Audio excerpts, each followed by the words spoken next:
أعوذ بالله من الشيطان الرجيم. بسم الله الرحمن الرحيم.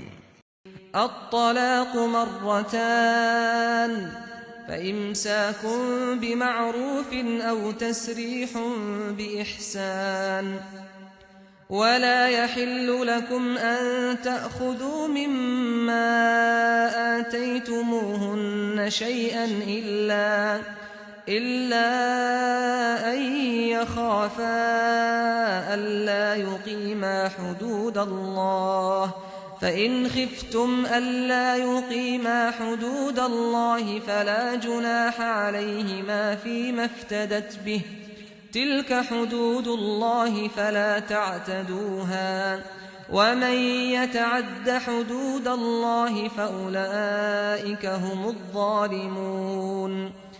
یہ طلاق ایک رشتہ نکاح میں 2 مرتبہ دی جا سکتی ہے، اس کے بعد پھر بھلے طریقے سے روک لینا ہے یا خوبی کے ساتھ رخصت کر دینا ہے، اور رخصت کر دینے کا فیصلہ ہو تو تمہارے لیے جائز نہیں ہے کہ جو کچھ تم نے ان عورتوں کو دیا ہے اس میں سے کچھ بھی اس موقع پر واپس لو۔ یہ صورت البتہ مستثنا ہے کہ دونوں کو اندیشہ ہو کہ وہ حدود الہی پر قائم نہ رہ سکیں گے۔ پھر لوگوں، اگر تمہیں بھی اندیشہ ہو کہ وہ حدود الہی پر قائم نہیں رہ سکتے تو شوہر کی دی ہوئی ان چیزوں کے معاملے میں ان دونوں پر کوئی گناہ نہیں ہے جو عورت فدیے میں دے کر طلاق حاصل کر لے۔ یہ اللہ کے مقرر کردہ حدود ہیں، سو ان سے آگے نہ بڑھو، اور جان لو کہ جو اللہ کے حدود سے آگے بڑھتے ہیں وہی ظالم ہیں۔ This divorce can be pronounced twice during the period of a marriage. After this, retention should be with honor or sending off with kindness.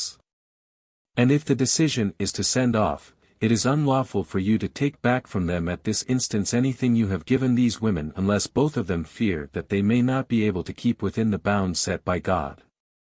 Then if, you people, also feel that they will not be able to remain within the bounds set by God, then there shall be no offense for either of them regarding the things given by the husband, if the wife seeks divorce by returning them to him in ransom.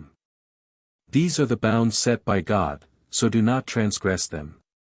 And you should know that those who transgress the bounds of God are in fact the unjust.